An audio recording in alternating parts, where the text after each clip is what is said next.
जानु पर्यो कि बजार जहिले लखक लखक हिँडिरहेछ त घरमा त एकछिन पनि बस्ने होइन पर्दैन बजार सजार जानलाई तेरो लागि के सामान किनेर ल्याइदेऊ कि भनेर बजार जान लागे मेरो लागि अनि कसको लागि जानु दिदी के सामान किन्नु पर्यो त मेरो लागि लाकै छु खाकै छु घरमा जे छ त्यही खाने हो जस्तो छ आफ्नो त्यही लाउने हो भाइ मेरो लागि केही ल्याउनु पर्दैन केही किन्न जानु पर्दैन दिदीले लागै छैन खाकै छैन भनेको त कहाँ हो र दिदीले यसो एक जोर अर्को नयाँ लुगा ल्याइदेऊ कि भनेर मात्रै हो कि पर्दैन भाइ बुढेसकालमा सहारा होला कि भनेर छोरा हुर्कायो बढायो त्यत्रो बडा मन पार्यो यही देशले गोली हानेर मारिहाल्यो अब मलाई भाइको कमाइ लाउनु परेको छैन भाइको कमाइ खानु परेको छैन हात खुट्टा बस्दा बुढेसकालमा हेर्नु नहेर्नु तिम्रो खुसी हो अहिले मलाई केही ल्याउनु पर्दैन यस्तो छ दिदी मरेर गएको मान्छे त फिर्ता आउँदैन तिर मात्रै लिएर पनि हुँदैन नि सधैँ फेरि मैले ल्याएको सामान अनि तिमीलाई लाउनै नहुने भन्ने छ र लाउनु त हुन्छ नि भाइ कति गाउँले कुरा काट्न थालिसके तैँले जहिले पनि ल्याउने बेलामा रातै किनेर ल्याउँछस् मान्छेहरूले तपाईँ किन सिन्दुर लाएर बसेको किन टिको लाएर बसेको भन्न थालिसके तेरो भेना मर्या हो कि जिउँदै छ कि न सास भेटिन्छ न लास भेटिन्छ मलाई ल्याउनु छ भने रातो नले गाउँले कुरा काटेर हैरान गर्छ म के गरौँ भन्छ दिदी अहिले नै तपाईँ यस्तो असिद्धि कुरो नगर्नु त जिउँदो छ कि बित्नु भयो कि भन्ने कुरो त कसैले देखाएको छैन नि त्यस भएको कारणले तैँले रातो लाउँदाखेरि चाहिँ के फरक पर्छ भने के गाउँले कुरो काट्यो भने तिनीहरूको मुख सुन्नु सक्छ त्यो कुरा अरे कि म तँलाई के भन्नु मलाई जे मन लाग्छ त्यही गर तर जहाँ गयो नि छिटै फर्केर आइज है भाइ म एक्लै हुन्छु घरमा आजकल मलाई त्यत्तिकै डर डर लागिरहेको छ किन होला भाइ म छु नि तँलाई के को डर म एकछिन बजारतिर गएर आउँछु मलाई खाना बनाएर राख है ल ल आइज है भाइ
झन् मैले तँलाई नरोइ बस भने होइन त्यो भान्जो होइन तँलाई झजलको आगो न कवर ल्याइदिएछु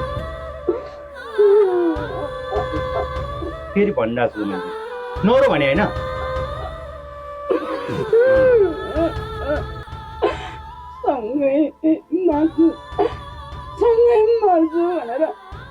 झन् मैले अघि नै भने होइन नरोइ गर्न बस भनेको म छु नि मेरो भान्जा त मरेर गयो मारे चोरहरूले भेनाले त मलाई कति माया गर्नुहुन्थ्यो तेरो भेनाले मलाई तँलाई म केही हुन दिन्न कहिले दुःख दिन्न भन्नुहुन्थ्यो अहिले यो के भयो मेरो जिन्दगीमा भाइ के गरौँ बाबु बितेको कुरा मैले अघि नै भने होइन बितेको कुरा फर्केर आउँदैन जे हुनु त भइसक्यो अब सम्झेर पनि फाइदा छैन भेना त आउनु भइहाल्छ सम्झाउ भने त भने यही मात्रै कल्पना आइरहन्छ। यो मनमा तेरो भेना बसिरहेको भाइ, जसरी भयो नि तेरो भेना खोजेर ल्याइने मलाई।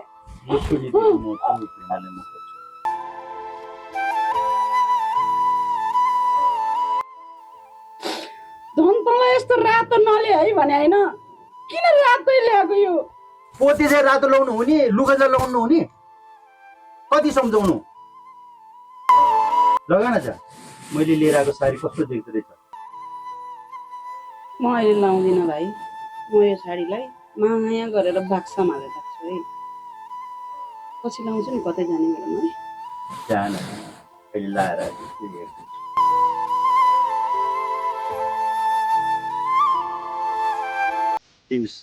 तपाईँले भनेको पैसा पुरै छ। पुरै छैन त? धेरै गरी धेरै गरी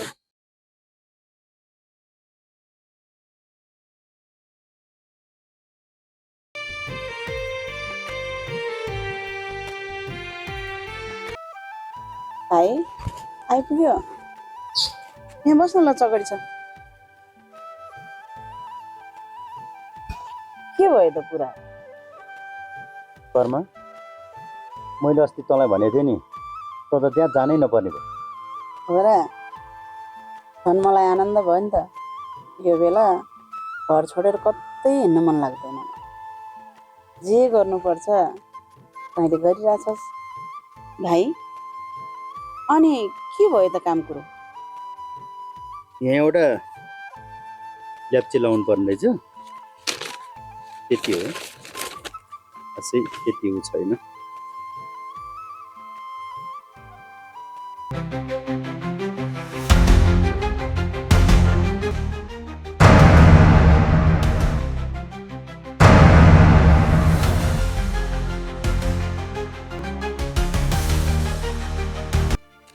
पैसा आउनु भएर त गरेर नि।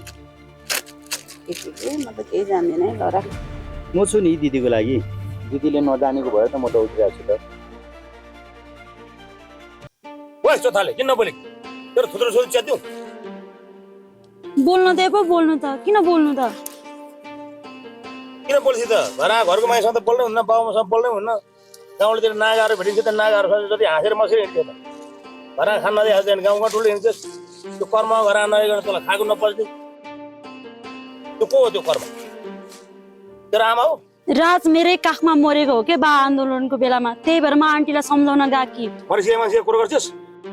मेरो काखा मरेको थियो, मेरो काखा प्राण फालेको थियो भनेर तपाईँ किन बुझ्नुहुन्न के केही कुरा पनि? तेरो पोइ हो त्यो? खाली रिसाउनुहुन्छ तपाईँ, रिस मात्रै देखाउनुहुन्छ। तेरो पोइ हो त्यही कर्म घर आज। कुट्नी पिट्नी त्यति नै गर्नुहुन्छ, अलिकति माया पनि छैन र छोरीको सौताको झै गर्नुहुन्छ छोरीलाई पनि।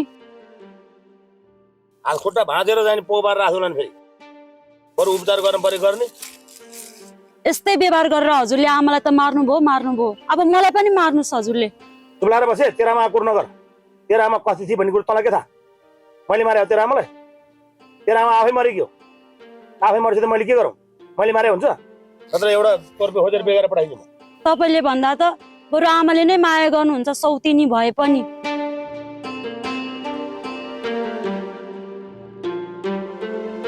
केही भन्ने हुँदैन, ब्रुक्क रिसिहाल्छ। यसलाई एउटा केटा खोजेर बिहा नगर्दै भएन।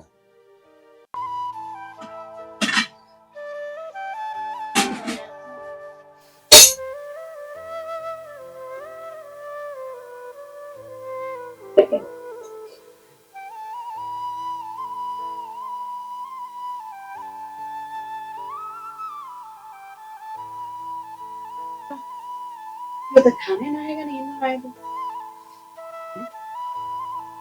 पैसा आउने दिन पैसा लिएर आउँछु। भात खाएर जानु त, म भात बसाल्छु। अरे खसीको मासु लिएर आउँछु भनेछ, खसीको मासु भात खानुपर्छ। कहीँ नजाने फेरि, घरै बसिराख। त्यो घर छोडेको त म अहिले नि बाहिर निक्लिनै मन लाग्दैन। छिटै आइज होइन, ल्याएर त्यो कहाँ दान दिने हो, भोलि नै दान दिनुपर्छ। मासु लिएर छिट्टै आउँछु। म गएँ।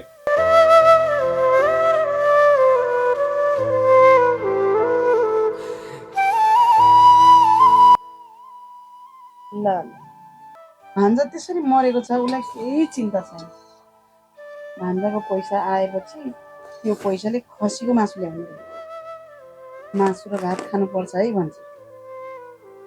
म एउटी आमाले कसरी खान सक्छ मैले त्यसको नाममा आएको पैसाको खसीको मासु? मेरै छोराको मासु खा जस्तो भइहाल्छ नि मलाई त।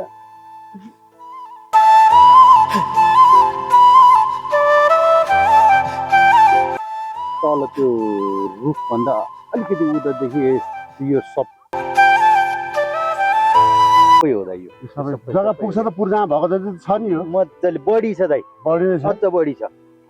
दादा जग्गा त रुमाल जस्तै छ। रुमाल जस्तै रहेछ। हजुर, बाटोको नजिक है। अब सबै कुराको सुविधा पनि रहेछ हो भाइ। ए एकदम दाइ, यहाँ रोडले टच भएको होइन, अलिकति चाहिँ घटाउनुहोस् कि। भने त यस्तो छ, घटाउने ठाउँै राखेको छैन मैले तपाईँलाई। अहिले यो अनिकालमा जग्गा लिने मान्छे तपाईँले नि भेट्नु गाह्रै छ नि। यस्तो रकम जो कोहीले हाल्न सक्छ? जग्गा त राम्रो छ, जग्गा त राम्रो। जग्गा हेरेर पनि हुन्छ कि तपाईँको अब भिड पाखा देखाएर मान्छेहरूले बेचिरहेको हुन्छ। हाम्रो जग्गा यो हो, फिल हेर्नुहोस्, नक्सा हेर्नुहोस्, त्यतिकै थाहा पाउनुहुन्छ नि त। मैले सबै कुरा हेरेँ, मलाई चित्त बुझ्यो। जग्गा मात्रै होइन दाइ, घर सहित छ। त्यही त, त्यही घर छ भन्ने आशाले त लिएको नि। त्यो घरमा फेरि मान्छे कोही बसिराखेर पछि हामीलाई उठाउनलाई गाह्रो हुन्छ कि? त्यस्तो केही गाह्रो हुँदैन दाइ। तपाईँलाई घर छ, जग्गा यही हो, यति राम्रो छ। घर चाहिँ खाली नै हो नि होइन? घर अब खाली नै जस्तै हो। भोलि गएर मेरो दिदी छ, मेरो आमा छ, उहाँलाई 2 महिना रोकिदिनु, 4 महिना रोकिदिनु भन्नु त पाउनुहुन्न नि फेरि पछि। तपाईँको नाममा जग्गा गरिदिएपछि तपाईँले जोसिकी भयो नि, तपाईँको भएको त तपाईँले उठाउनु पाउनुभयो त। म त ढिकी काम त सबै उठालेर बाटा फालिदियो, घर खाली गराउँछु नि। तपाईँको नाममा आइसकेपछि यसै गर्नुहोस् न, जिम्मै तपाईँको भइसक्यो। त्यसो भए ठिक छ दादा, ल तपाईँ 5 लाख रुपियाँ गर्नुहोस्। होइन त यसो गरौँ न, 5 लाख रुपियाँ भन्नुभन्दा पनि तपाईँ र ममा बसेर कुरा गर्ने हो कि कतै? त्यसो भए बसेर कुरा गर्नै परेन नि। मै माग्ने ढुङ्ग्राउनु पाउने कुरै छैन। चित्त बुझिसक्यो। मलाई घरको लागि चाहिँ समस्या नपरोस्, जग्गा एकदम मन पर्यो। ल हेर्नुहोस्, तपाईँ जहाँ भन्नुहुन्छ त्यही बसेर डिल गरौँ। ल हेर्नुहोस्, ठुलो रकम छ। ल दाइ, अब तपाईँले भनेको पनि नहोस्, मैले भने पनि नहोस्। मैले 1 करोड भने, तपाईँले 5 घटाउनु भन्नुभयो, 98 मा फाइनल भयो। ल भाइ 98 होइन, हुन्छ भने 2 लाखको डरले कम घटाइदिनु न। छोड्दै अब चिज मन परिरहेको छ, सबैजनाले हेरेको छ। मैले फेरि घर पनि देखाइसकेको छु क्या। घर जग्गा बाटो साटो यो सबै भिडियोमा हामीले सबै देखाइसकेको छ क्या। सबै भन्नु मानिरहेको छ, धेरै पर्छ कुरा नगर्नु। हुन्छ दादा, हुन्छ त्यसो भए लिनु। अब तपाईँ क्यास लिनुहुन्छ कि चेक? ल दाइ, आजकल के क्यास, अब चेकै दिनु। भोलि बिहान चाहिँ मालपोतमा 11 बजी महिना गर्नुपर्छ कि? भएन कि भोलि एकैचोटि फाइनल गर्नु, 1 हप्ता पछि फाइनल गर्नु भइहाल्यो नि। पर्दैन, फरक त पर्दैन। बन्दुकको गोली र यो सुरेन्द्रको गोली कहिले खेर जाँदैन। तपाईँले पनि यो गोलीलाई परिवर्तन नगर्नु होला। मैले बेच्नु पर्ने हो, अब बेच्नु पर्ने कुरा बेच्यो भने के को फरक पर्नु मेरो? होइन, के फरक पर्छ? उहाँले बोलिसकेपछि अनि भोलि जाउँ त यो खुसियालीमा हामी बसेर कुरा गरौँ कि कसो भाइ? होइन रेस्टुरेन्ट त छैन, बसेर यसो गरौँ न, के गरौँ? जे छ त्यसै ल जाउँ।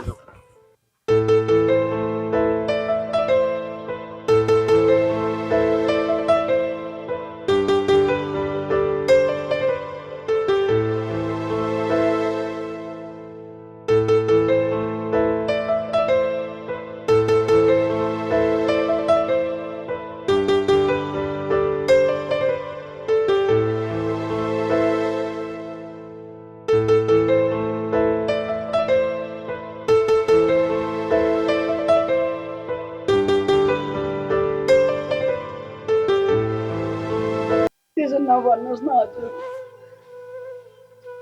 मलाई यो घरमा त बास त बस्न दिनु। बास बस्नलाई तेरो भाइले अलरेडी सही गरिसकेका छ भने के तपाईँ प्रमाण देखाउनु पर्यो क्या? मैले यो मेरो घर जग्गा जमिन तपाईँहरूकै हो भन्ने कुरा के प्रमाण छ त? खोइ कसरी म घर छोडेर जाउँ?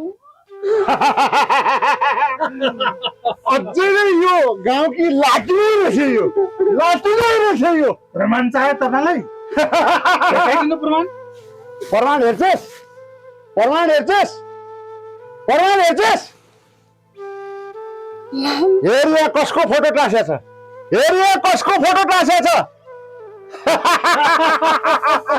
हेर अझ राम्रोसँग हेर अझ राम्रोसँग हेर अझ राम्रोसँग हेर ल यो राख राम्रोसँग सुरक्षित छ अरू कुरा मलाई केही थाहा छैन तेरो रोएर तेरो आँसु यो झारेर केही हुनेवाला छैन अबको 7 दिनभित्र यो घर खाली गरिनस् यति भनी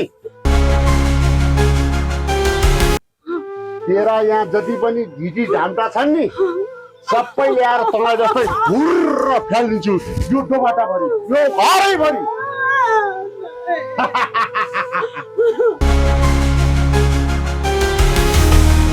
मेरो कुरालाई राम्रोसँग ध्यान दे अबको 7 दिनभित्र यदि खाली गरिनस् भने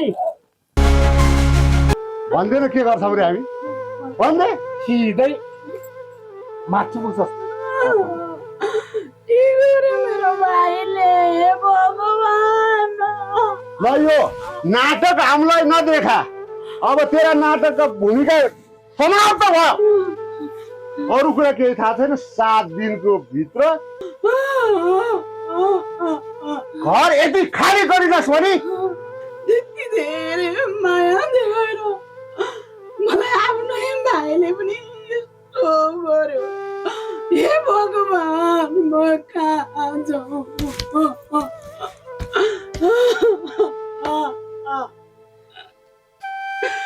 कस्तो घरमा लेखेर पढाएछ भगवान म कहाँ जानु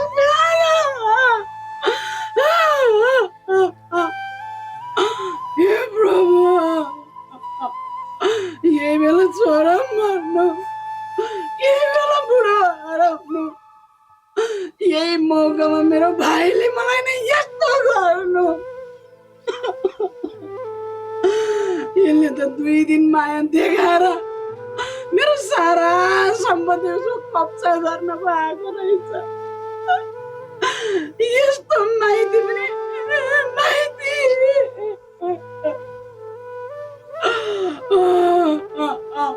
मैले त्यो माथि विश्वास गर्नु नै मेरो गल्ती भयो तेरा यो जति मैले भनिसकेँ यो कुरा कतिचोटि 10 चोटि दोहोऱ्याउने कुरा भएन जिनी झाम्टा सबै फाल्दिन्छु बाहिर एकैटा के हेर्छस् हिँड जाऊ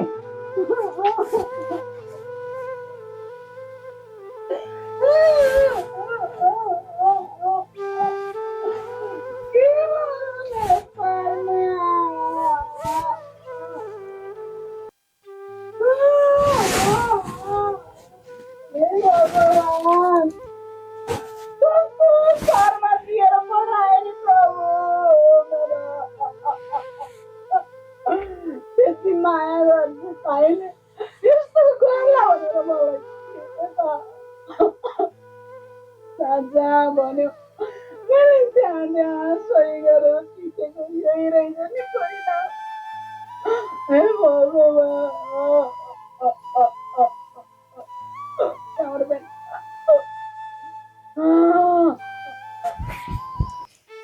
आज त 7 दिन पुग्यो नि होइन केटा पुग्यो दादा के हो यार आज पनि ढोका बन्द छ होइन यो घरमा को हुनुहुन्छ सुन्नु भएन क्या क्या हो भागी क्या हो यो भित्र चाहिँ के हो भित्र ए केटा यहाँ जति पनि यसका यी भाँडाकुँडा छ नि सब बाहिर फेल्ने सब बाहिर फेल्ने सब बाहिर फेल सब फालिदिनु केही देख्नु यहाँ मेरो घर अगाडि केही देख्नु नपरोस् यसका सब फाल्ने यो परालो पुच्चो सब फाल्ने यसको सामान भनेर मेरो आँखा अगाडि केही बेला पुरा खाली गर यो चाहिँ किन राख्यो भने यो पनि घुर्बाइदिनु मलाई केही हेर्न मन छैन यसको भने केही हेर्न मन छैन मलाई सब उडाइदे सब उडाइदे यो दही पखाली रङ रोगन गरेर यो घर त कस्तो बनाउनु पर्छ भने त मलाई थाहा छ मलाई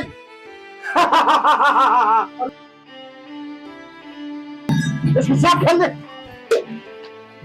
केही बाँकी नराख्नु केही नफालिदिउ सब फेल्दे केही नराख सब यो बन्ने यो चकडी पनि फेल्दे यो चकडी पनि फेल्दे सबै फेल्दे केही राख्नु पर्दैन यहाँ यो केही राख्नु पर्दैन यसो गरेर यसको केही राख्नु पर्दैन यहाँ सब फेल्दे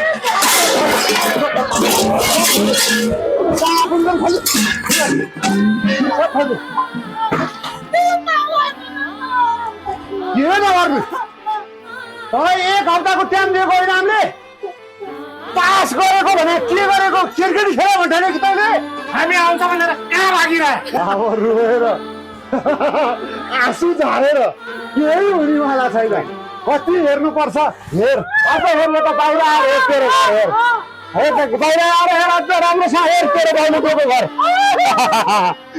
यो साग चाहिँ पकाउला अनि भात खाउला भन्ठाली होइन ला तेरो साग तेरो सुन चाँदी हिरा मोती राखेको हो नि यत्रो घर पर राखेकी रहेछस् त्यो भए जति सबै सामान निकाल छिटो नाटक नदेखाइ सब खेल्ने यो केही नराख मेरो नजाने यो सब खेल यसलाई कति भन्ने खेलाजीमा गरेकी छ मेरो भाइ मैले यो पैसा कसरी ल्याएको छु भन्ने कुरा मलाई थाहा छ मलाई कहाँ गयो यो हिरा मोती नै राखेकी रहेछ क्या हो ए बाक्सा पनि छोइ क्या हो माथि भाइ खोइ निस्के भनेको छिटो ए सुन्दिनुहोस् छिटो निस्कि कि हामी आउँ माथि फेरि अब होइन यो सुन्दिने क्या हो बहिनी पो हो कि क्या हो यत्रो गरुन्जेलसम्म पनि निक्लिँदै के यसलाई हामी कुदेर मात्रै बस्यो नि है हामीले काम कामै छोड्नु गरिरहेछ